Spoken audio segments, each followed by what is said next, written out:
Okay, so with these two examples, they are two completely different ways that God works.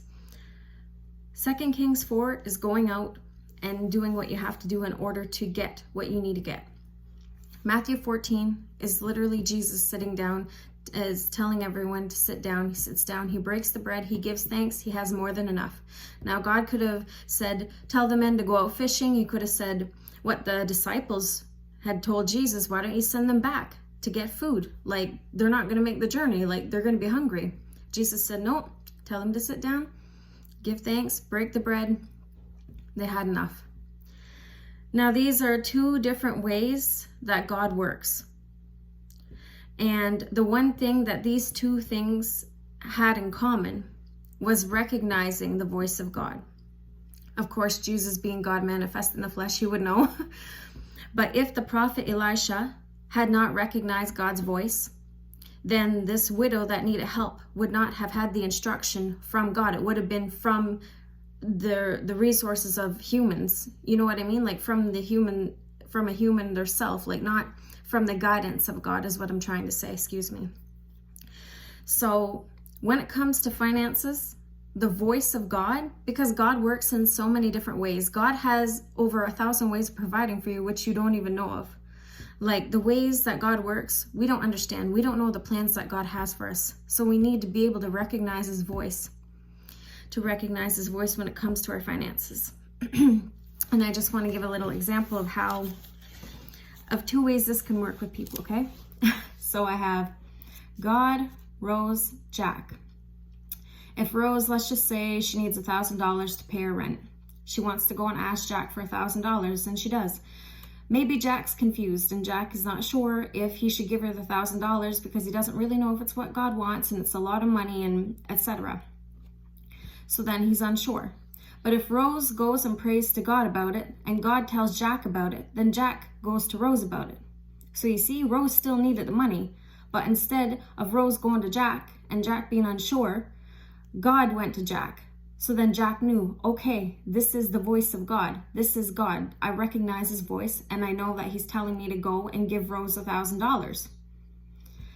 Sometimes it'll work in the way where Rose will go to Jack and ask Jack for money, and then God either told Jack in advance or God will tell Jack on the spot. But sometimes it doesn't.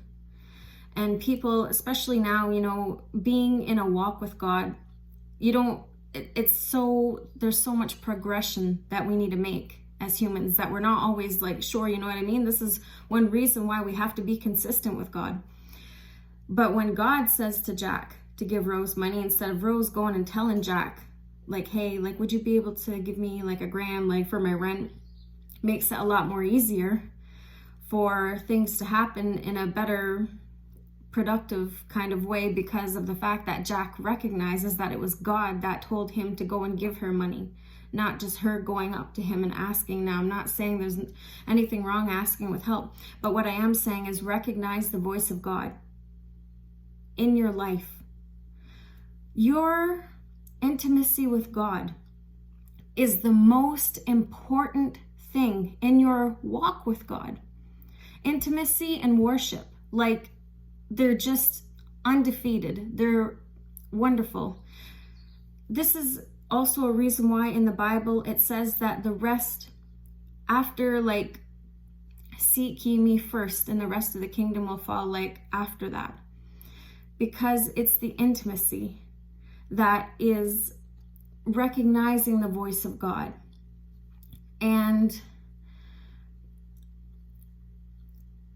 having that relationship with him that really makes the difference in your life, because things like material things that come and go, but God is always with us. God always remains, and he knows what to do. And we don't know the plans that God has for us. We may have an idea if we asked him, like, hey God, like, and we tell him like what we like or whatnot. But I'm saying, like, in general, like, being with God, it's not like a one-day thing. It's a consistent walk, and it's consistent effort, and it's consistently being in your prayer closet and being intimate with him, and not just for what you can have, but of course, like, for him himself, you know what I mean? But it's just the fact that it's the main important thing to remember is that you need to be guided by God, and you need to be able to recognize when he speaks to you when it comes to your finances. And I would definitely suggest praying for that, because it's very important, and it's going to help you and clear up so much confusion, and it's going to give you peace of mind, because all the pressure is not on you. There's no pressure on you. There's no pressure even on God. He already knows what he's doing, but it's just to say, you know, there's no pressure. And yeah, I think that's about it. So I hope that you all enjoyed it, and God bless.